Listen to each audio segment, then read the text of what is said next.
Hi, my name is PJ, and welcome to our short presentation. Have you ever wondered how the rich keep getting richer while broke people stay broke and the middle class seems to be shrinking?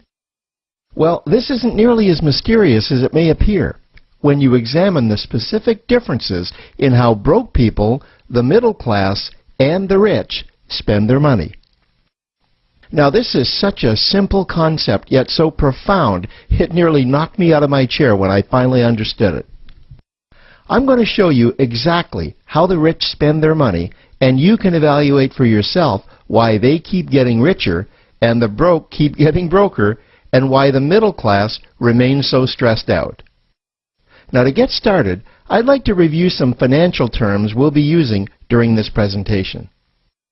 The terms that you need to be familiar with are cash flow, which means money you bring in, expenses, which means money you spend, assets. Now, this is the most confusing one. You're probably familiar with the traditional definition of an asset, which is something you own or have equity in. However, back in the 1990s, Robert Kiyosaki introduced us to a new definition of an asset in his groundbreaking Rich Dad, Poor Dad series of books. Robert taught us that an asset is something that pays you, and that's the definition we'll be using here. Liabilities is the last term, and it's defined as things that cost you money. As an example, a house is typically viewed as an asset. But can it actually be a liability? Yes. With our revised definition, anything that costs you money is a liability, not an asset.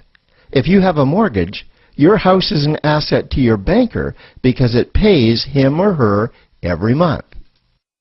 But could a house also be considered an asset to you? Yes, in the right circumstances it could, when it pays you money.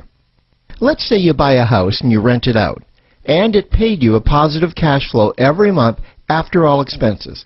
That would then be considered an asset. Now, one more time with the terms, just to be very clear before we continue. Cash flow is money you make. Expenses, that's money you spend. An asset pays you, and a liability costs you. Now let's take a look at how broke people spend their money. Now, when I say broke people, I'm not referring to the destitute. I'm speaking about that large portion of our society that lives from paycheck to paycheck and who never seem to have any money. In fact, most times there's more month left at the end of their money, and I'm sure many of you can relate to that group. On payday, broke people buy what I'm going to call stuff. Well, what's stuff? Well, that's inexpensive things that people buy that they don't really need to survive. You go into someone's house and you can't find any counter or tabletop space in the whole house because of all the stuff on it. Their house and their cars are full and cluttered with stuff. Well, where do they get all this stuff? They buy it at the flea market, at the garage sale, at the dollar store, at the craft show. So cash flow comes in, and then it goes straight out the expense column to buy stuff. You see, broke people never really educate themselves on assets and liabilities. They justify buying all of this stuff by claiming that it costs so little. But over the years, it's all they ever have.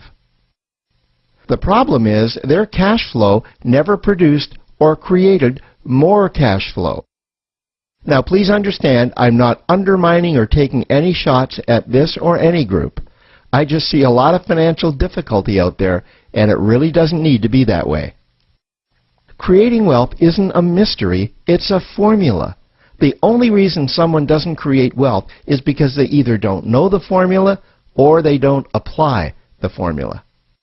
Now let's take a look at the middle class. The middle class is the group that society mistakenly thinks are rich. They're not. Yes, they typically earn a six-figure income, and many of them appear rich, but it's what they buy with their money that keeps them prisoners of the middle class. What they typically buy are liabilities. Remember the definition of a liability? Things that cost you. By buying liabilities, the money gets pushed up and out their expense column.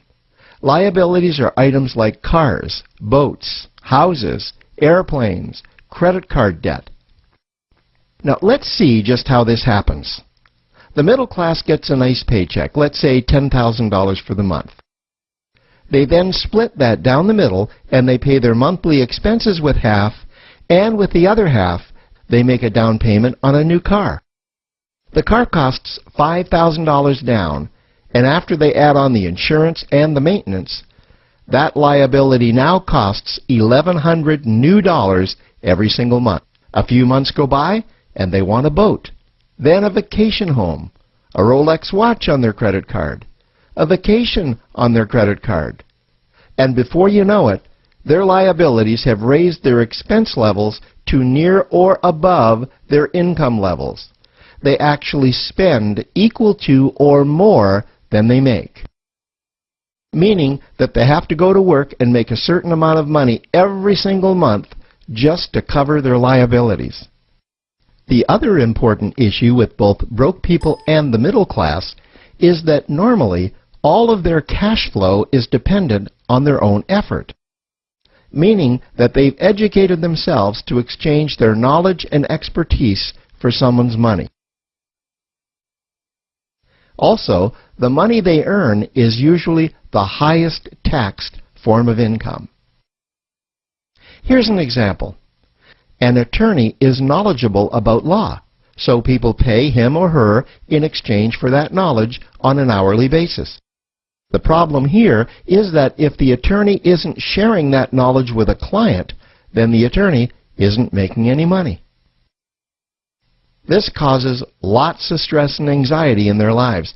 And if you ever ask them to take an afternoon off to play golf with you, well, they very rarely can because of how much money it'll cost them to take that time off. On the surface, life's pretty good. The reality is that it's a roller coaster ride. That's the middle class. Now, I know this group very well because for a great deal of my adult life, that was me.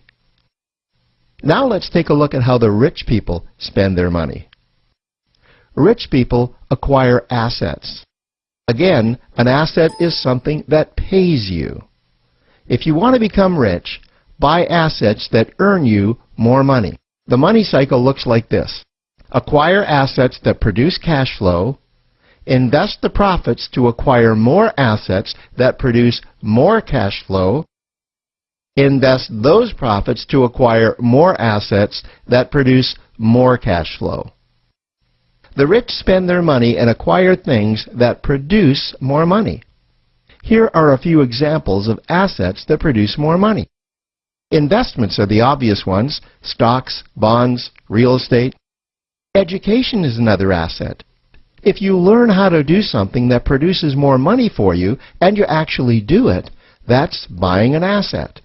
There's a great quote that goes, "If you think education is expensive, you should see how expensive stupidity is." Another example of assets you can acquire that pay you are cash-generating opportunities, especially those opportunities that can create a passive cash flow. Passive meaning that once you build it up, the money continues to flow whether you're still building it or not. Here's a small example. Let's suppose you bought a pinball machine and you put it in a barber shop, and you don't spend any of the profits. You save them until you can buy another pinball machine and put it in another barber shop. This, by the way, was Warren Buffett's first business. If you don't know who Warren Buffett is, he's one of the top 2 richest men in America. The rich are extremely eager to find those passive cash-generating opportunities because those opportunities continue to pay them month after month, year after year, long after they've stopped working the opportunity. You know, I see this happen again and again with successful entrepreneurs. They find a passive cash flow stream that they build up, and it continues to pay them month after month, year after year.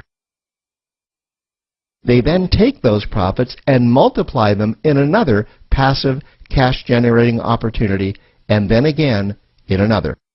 In conclusion, here's what I've learned over the years.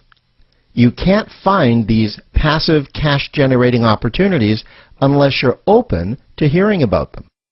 Then, once you find them, you must be willing to see what fits you and then act.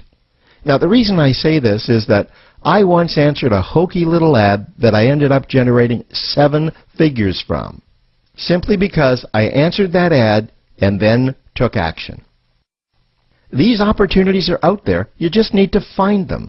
You also must be opportunistic enough that when the right situation does present itself, you don't miss it.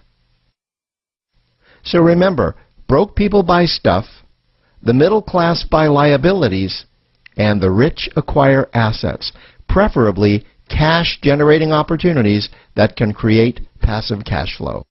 They then take that cash flow and invest it in another asset that produces more cash flow. That's the wealth creation formula. Now, I trust you found this introductory information helpful. Now, to learn about one of the greatest cash-generating machines on the planet, click on the link below